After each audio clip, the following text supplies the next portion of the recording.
minum daun talas juga tidak ada yang lebar. Kakek ini sedang berada di dalam hutan. Tidak ada tempat berlindung. Di mana ada tempat nyuhan teh?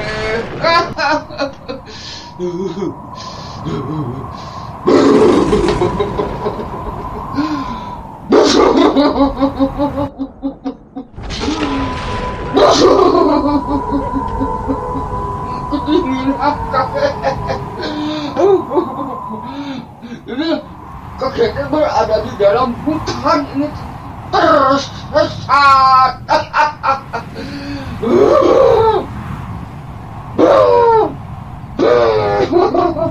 Dingin, dingin, dingin. Udah gelap.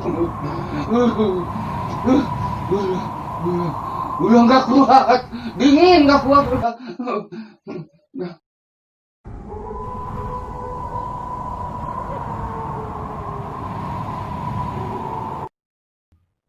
Alhamdulillah, kakek sudah berada di dalam gua ini tuh. Guanya juga sangat lebar, sangat besar ya. Sepertinya kakek ini sedang berada di dalam lorong waktu ya.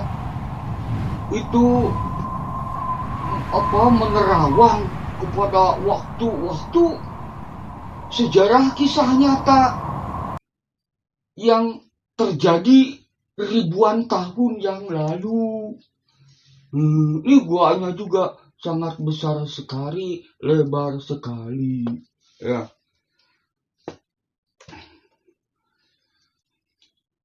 Assalamualaikum warahmatullahi wabarakatuh. Pada tahun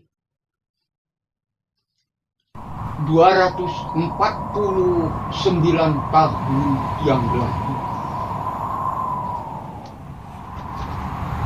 seluruh rakyat yang berada di negeri Epanus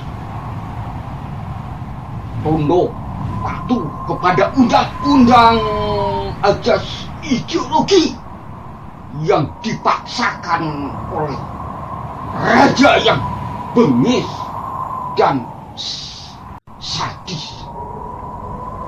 Raja itu memaksa seluruh rakyatnya untuk menyembah berhala-berhala. Barang siapa yang menentang, menolak, kita perintahkan. Raja itu tidak segan-segan untuk memvonis mati. Raja itu yang bernama Dipyanus. Cucu-cucuku yang tercinta, negeri Epanus berada di antara dua wilayah, yaitu Suriah dan Yordania. Kita lanjutkan, cucu-cucuku. Namun pada waktu itu ada 6 orang pemuda yang tidak tunduk patuh kepada ajas ideologi yang dipaksakan oleh raja sesat itu. Dikarenakan 6 orang pemuda itu adalah orang-orang pemuda yang sangat taat beribadah. Di dalam hati ke-6 orang pemuda itu tertanam kalimat yang sangat indah, yaitu kalimat La ilaha illallah. Tidak ada tandingan, tiada banding. Tuhan yang wajib disembah hanyalah Allah Subhanahu wa Ta'ala. Ketika pada suatu hari Keenam orang pemuda itu didatangi oleh seorang utusan raja, yaitu menyampaikan pesan-pesannya kepada pemuda-pemuda itu. Akan tetapi pemuda-pemuda itu tetap menolak walaupun ditawari berbagai macam kenikmatan dalam kehidupan. Kata pemuda itu, "Wahai utusan, katakan kepada pemimpinmu bahwa kami tetap menolak terhadap ajas ideologi yang diterapkan oleh rajamu itu." Besok harinya, tentara raja menyerbu kepada pemuda-pemuda itu. Pemuda itu, maaf ya, kakek batuk sedikit. Maklum ya, udah tua. Keenam orang pemuda itu larinya sangat kencang sekali, dikejar oleh tentara-tentara raja. Sampai-sampai tentara raja itu tertinggal jauh. Di tengah perjalanan, keenam orang pemuda yang taat soleh itu bertemu dengan seorang pemuda yang seusianya. Dia itu sedang menggembalakan ribuan domba-domba, didampingi seekor anjing kesayangannya yang sangat tinggi besar. Namanya anjing itu Kitmir. Maka pemuda yang baru dikenalinya itu yang sedang menggembala domba bertanya kepada 6 orang, "Seperti sedang ketakutan kalian ini." Maka diutarakanlah oleh ke-6 orang pemuda yang sedang terjadi itu. Maka seorang pemuda penggembala ribuan ekor domba itu langsung merangkul kepada 6 orang pemuda yang baru dikenalinya itu, sambil mengucurkan air mata. "Ternyata kalian ini adalah saudara-saudaraku seiman, seagama, dan seakidah. Maka perkenalkanlah namaku Tamlika," kata penggembala domba itu. Ke-6 orang pemuda itu pun memperkenalkan nama dirinya masing-masing sambil berjabat tangan dan berciuman pipi saking cinta mencintai.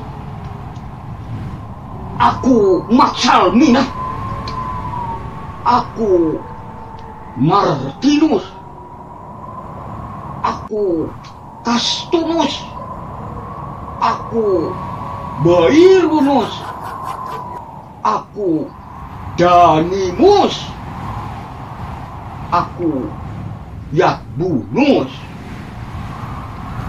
Maka kata Tamlika, pemilik ribuan domba itu, "Kalau begitu, bila mana aku tetap di sini, mungkin aku pun akan dibunuh oleh tentara-tentara raja Tidianus itu. Maka aku akan bergabung dengan kalian." Terheran-heran ke-6 orang pemuda itu, "Wahai Tamlika, mau dikemanakan dah ribuan ekor domba itu?" Tamlika menjawab, "Ribuan ekor domba milikku itu harganya tidak seberapa dibandingkan harga keimanan dan ketakwaanku di dalam batinku." Maka lebih terharu lagi ke-6 orang pemuda itu. Kata Tamlika, "Dikarenakan aku ini adalah menguasai, mengenali daerah wilayah ini, maka akulah akan menjadi pemandu jalan untuk kalian. Mari kita, kata Tamlika, menuju ke arah Bukit Cana, yaitu namanya Bukit Tikayus. Di sana ada sebuah gua yang sangat lebar dan sangat besar. Insya Allah, kata Tamlika, apabila kita bersembunyi, tidak ada seorang pun yang akan mengetahui keberadaan kita. Sesampainya di Bukit Tikayus, maka mereka masuk ke dalam lubang goa. Dikarenakan ketujuh orang pemuda itu sangat capek, maka beristirahatlah di sana. Tidak terasa ketujuh orang pemuda itu pun matanya merasa mengantuk. Maka tertidurlah ketujuh orang pemuda ini di sini tidur. Sedangkan Kitmir, anjing kesayangan Tamlika, itu beristirahat tidurnya di lawang pintu gua. Pada suatu waktu, ketujuh telinga pemuda itu merasa terganggu oleh suara yang sedang mengerjakan kandang-kandang hewan-hewan. Maka terbangunlah ketujuh orang pemuda itu. Di antara satu dengan yang saling bertanya di antara temannya, mungkinkah kita tertidur di dalam gua ini setengah hari? Kata yang satu orang lagi, mungkin ada. Tapi yang satu orang lagi mengatakan, ketika kita tertidur di dalam gua ini, matahari berada di atas kepala kita. Akan tetapi sekarang sudah bergeser ke arah barat, hanya sedikit. Tidak mungkin kita tertidur setengah hari, hanya sebentar. Tamlika merasa terkaget-kaget. Kehilangan anjing kesayangannya. Kemanakah Kitmir? Kemanakah Kitmir? Ternyata Kitmir sudah tidak ada. Di tempat istirahat Kitmir itu ada fosil-fosil tulang belulang, bekas hewan, binatang. Begitu juga itu sudah lapuk-lapuk sekali, sudah dimakan rayap-rayap. Maka suatu keanehan menimpa kepada 7 orang pemuda itu. Wahai Tamlika, tolong belikan makanan, carikan toko. Ini kami titip uang kepadamu. Sambil-sambil kamu itu, wahai Tamlika, mencari Kitmir, anjing kesayanganmu. Maka Tamlika turun gunung mencari toko penjual makanan. Pemilik toko itu sangat kaget menerima uang dari pemuda itu. Wahai pemuda, uang ini sudah tidak berlaku pada zaman sekarang. Lakunya itu mata uang ini sudah ratusan tahun yang lalu. Apa yang sebenarnya terjadi? Kata pemilik toko. Maka diberitahukan apa-apa yang sudah terjadi. Pemilik toko itu langsung melaporkan kejadian itu kepada raja yang berkuasa pada saat itu. Tidak lama kemudian, raja beserta staf mengunjungi ke-7 pemuda yang berada di dalam gua itu.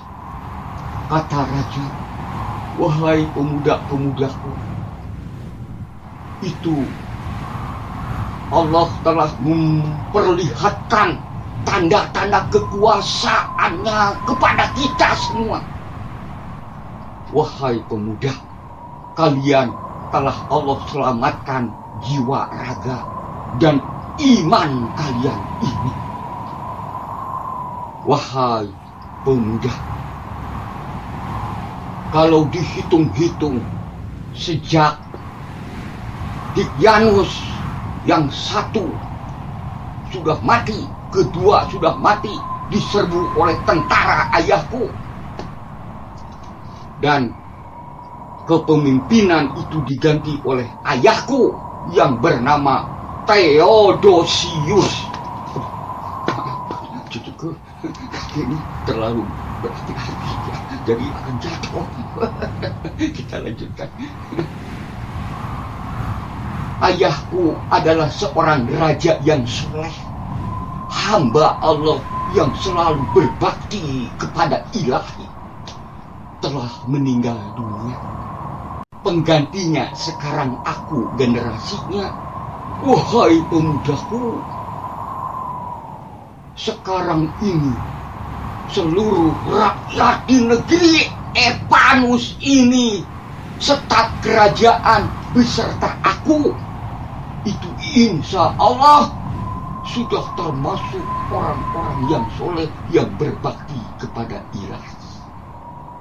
Tanda-tanda kekuasaan Tuhan kita, kalian telah ditidurkan oleh Allah di dalam gua ini tidak kurang dari 300 tahun lamanya.